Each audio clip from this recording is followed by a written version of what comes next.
Good morning, folks. Going to go over the three-game um, FanDuel and DraftKings slate for Friday.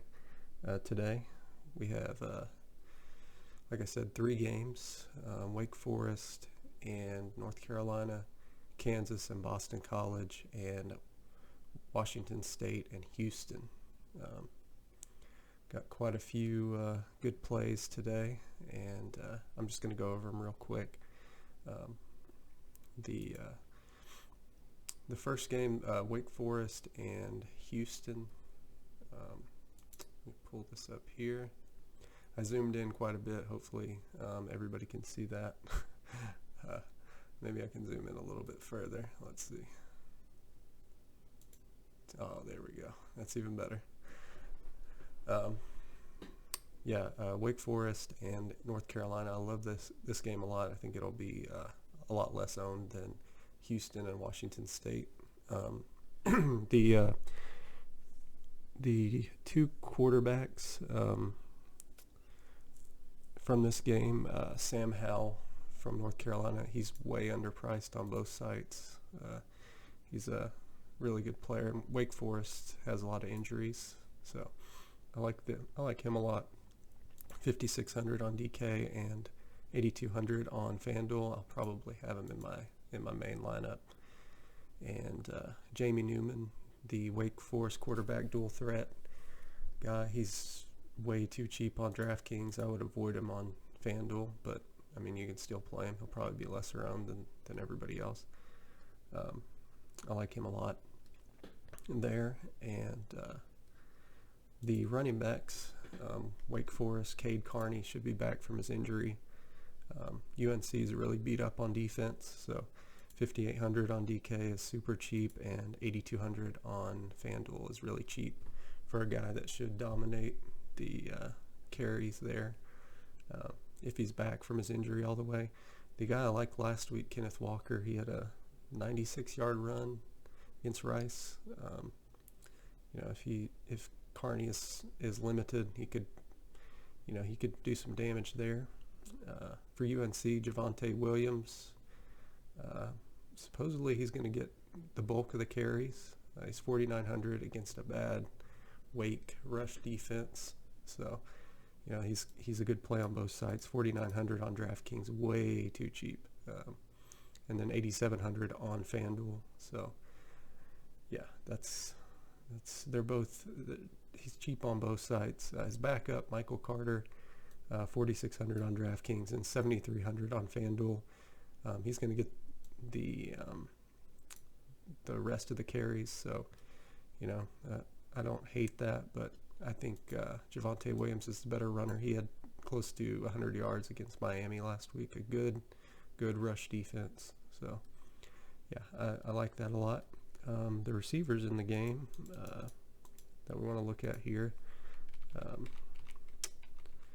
For North Carolina, you got Sage Surratt. His brother is a linebacker on Wake, or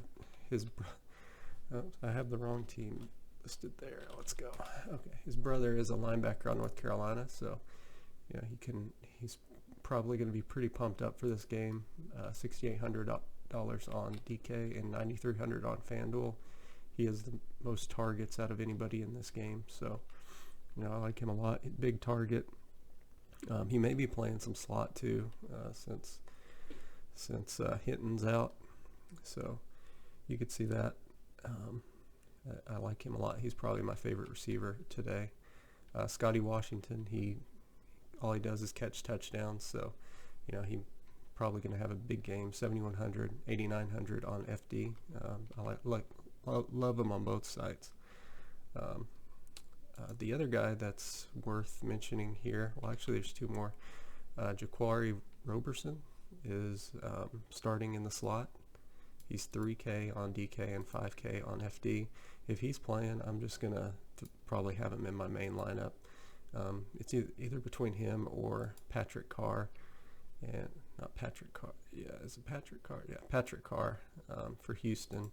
Those are the two really good value plays today. But they've been hyping this guy up for 2 years, so maybe he can have a big game this week. Another cheap guy is Stephen Claude, with Hinton out and one less target to throw to. He had close to double-digit targets that first game, so he can have a big game at 3,500 on DK and 6,500 on FanDuel. So I really like him. For North Carolina, De'Ami Brown is their big target this year. He's only 6K on DK and 8,500 on FanDuel. He should have a pretty big game this week. The other guy is Daz Newsome. He was big last year, kind of taking a back seat to Brown this year, but still, he can have a big game. He's a big play guy. 5,200 on DK and 7,400 on FanDuel. So that's a pretty good deal. The other guy is Toe Groves. He is 4,500 on DK and 6K on FanDuel. He's also a big play guy. In deeper GPPs, Bo Corrales is probably going to start on the outside. They've had an injury, so he's going to move into the starting lineup. He's 4,500 and 6,100 on DK or on FD. So could play that guy as well. He is a big red zone target, so I like that a lot. Moving on to the next game, let's go on to Washington State and Houston. My favorite quarterback on the slate, Anthony Gordon, 8,600 on DK and 10.4 on FanDuel. He's very accurate, doesn't miss a lot, so I love him to throw for a lot of yards. Mike Leach air raid, so yeah, just a stud, very accurate, so I like him a lot. Next guy is De'Aaron King for Houston, very mobile. He put up 34 against Oklahoma, and he's probably going to be playing from behind. Last game, they said they kind of used it as a scrimmage, so I wouldn't hold the bad score against him last game. They kind of just kept it vanilla, kept him in the pocket, and didn't ask him to do too much. It was Prairie View A&M, so it kind of worked on his passing there. Running backs, it's kind of confusing for Houston. They have Kyle Porter, and he may get the start there. Could be Patrick Carr. If it's Patrick Carr and he's 3K, I love that because he's going to get a lot of the carries. They talked about redshirting the other Carr, so if he does, if we get some notification that maybe Patrick Carr is starting, I would throw him in a lineup as well. He's a good running back. He showed last year that he can make things happen. So I like that.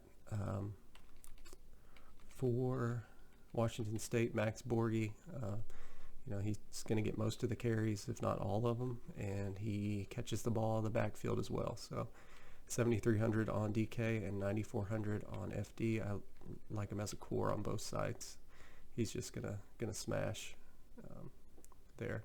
There's not really any other running back on their team that I like, so just lock him in. He's way too cheap for his production. Houston is bad at rush defense, so just lock him in. Now on the wide receiver side, Marquez Stevenson is 5,200 on DK and 9K on FD. He's way too cheap on DK. He should be 6,500 maybe, close to 7, because he's going to get most of the targets. He didn't have a good game last game, so people will probably be off of him, or people would be off of him if he was more expensive. He's 5,200, so he's probably going to be the highest or close to the highest owned player on the slate. The other wide receivers, Keith Corbin, I like him as a pivot off Marquez Stevenson if you have the balls to do it. He's a stud as well. He had a big game last game. He's only 6,100 on DK and 7,800 on FD. I think he is a really good play on FD. He's too low.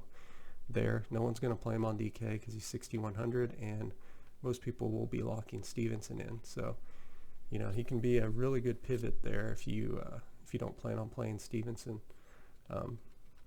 The other guy, Jeremy Singleton, he's decent. He's more of a possession receiver. So 4K on DK and 6,700 on FD.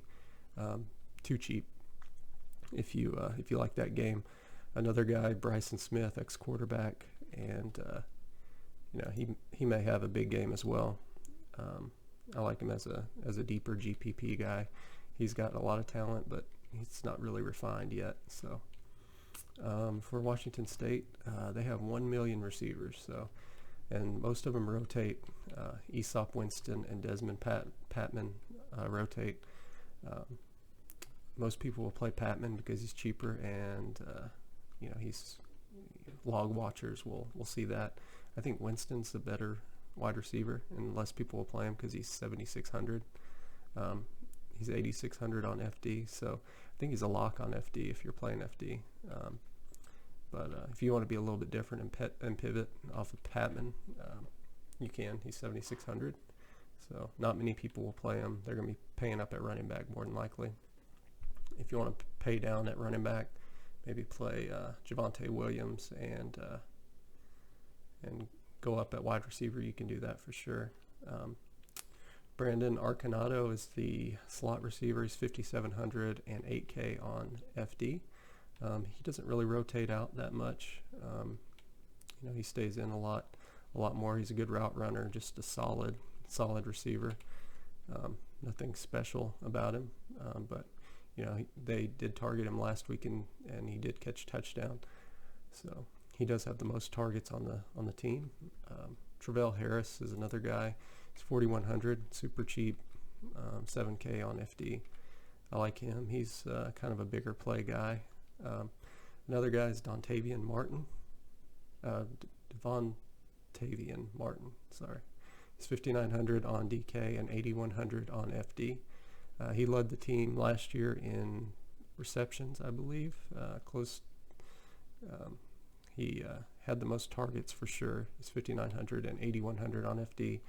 He's a good pivot off these, off of Winston and Patman. He'll probably be lesser owned than those guys, and he has big playability as well. So kind of like that. All right, and moving on to the last game, we have Boston College at Kansas. It's going to be the less, it's not going to be owned at all. Anthony Brown at quarterback for BC, 6,300 and 9,200 on FD. If you possibly see any of these quarterbacks failing, he's going to be the second to least owned quarterback behind Carter Stanley for Kansas. Don't play Carter Stanley. He's horrible. So he can't hit the broadside of a barn. He's just a terrible quarterback. I think Boston College runs away with this one. Their team total is really high, so I like him. If maybe you want to pair one of the wide receivers with him, the thing with Boston College is their offense. They just like to run the ball and then play action off of it. They'll throw to tight ends short, and then they have Kobe White. He'll catch a pass or two deep, but they don't really take a lot of chances. Kansas is really slow, so I don't love that game. But there's some on the running back side. A.J. Dillon, I like a lot for BC, 7,800 on DK and 10.2 on FD. A lot of people will play him. He's going to be really popular, so you can look for that. David Bailey is their backup. He plays quite a bit too. He probably get 25% of the carries or so. So thing to keep in mind, there's a lot of mouths to feed there on the goal line. You got Anthony Brown, who's dual threat guy. He can run it in. A.J. Dillon can run it in, and David Bailey. So, and they love to play action to the tight end on the goal line. So, if you're going to fade one of these two between Borgie and Dillon, I'd fade Dillon, but I'll probably have him in my main lineup and try and play one of these cheaper guys like Carr or Roberson. in my flex to make it work. So the Kansas running back, Puka Williams, he's a big play guy. If for some reason Boston College is bad in their rush defense, he can have a big game. He's going to be really low owned. So if you like that, if you want to take a chance in a GPP lineup, I don't hate that. He can possibly have a big game. He was the Big 12 Freshman of the Year, Offensive Freshman of the Year. So he can have a huge game there. He was suspended the first game, played a lot the second game. They didn't do a whole lot. They played some crap team, and they didn't move the ball at all on offense, mostly because Carter Stanley's so bad, and most teams are going to stack against the run against them, make Carter Stanley beat them. So I don't love it, but not many people are going to play him, and if he's capable of having a big game by himself. The receivers in this game for Kansas, Andrew Parchment's the guy I like the most when watching film. He's 4K, has the most targets, and he's really quick. They actually diagram plays for him. They ran some reverses with him as well. He's really quick, tall guy. Like him a lot, especially near the end zone. The other guy's Dalen Charlotte. He's a transfer from Alabama, so he has talent. 5,100. I think a lot of people will play him just because they know he played at Alabama. He's good. I just like Parchment better as a receiver. So if you play that, just keep that in mind. He's only 4K on DK and 6,900 on FD. That's pretty much it on Kansas' side. They just don't have a lot of talent. For BC, like I said, they have a lot of tight ends. They love to throw to the tight end. Hunter Long is my favorite tight end out of the group. He's looks like the most NFL ready guy. He's 4,100 on DK, 5,800 on FD. He may get a cheap touchdown there, so that's pretty good there. Kobe White's their deep threat, 4,300, most targets on their team. You can play him. He had some big games last year, I think 2 big games, but most of his games were like 3 catches for 42 yards, something like that. Nothing huge. Zay Flowers is a true freshman. They've diagrammed plays for him this year, and he has 3 touchdowns, I think. So with limited touches, I think he probably has touched the ball 6 or 7 times and has 3 touchdowns, so that's a pretty good conversion rate. He's really fast. He ran a end around for a touchdown last game, so I really like him if you're looking for someone to make a big play for you. He is 5K, a little bit expensive for my taste, but he'll probably be really low owned at that price. So and Kansas is really bad on defense, so their rush defense is bottom of the barrel. They got ran over last week by Coastal Carolina at home. So it's the reason why I like A.J. Dillon a lot and David Bailey. If playing cash, you could probably lock both of those guys in because they're probably both going to have big games. So, all right, that's pretty much all I have for this slate. It's really small. I don't love it just because there's so many wide receivers. Washington State side, there's I have so many listed here. It's crazy. But the thing to target would be that Wake Forest UNC game. Those 2 stud receivers for UNC, Brown and Newsome, and then Surratt and Washington, especially playing cash. Lock Stevenson in and, go from there. So, as always, just let me know if y'all have any questions in the Discord, and I will definitely get back with you. But good luck to everybody, and I'll be in the Discord.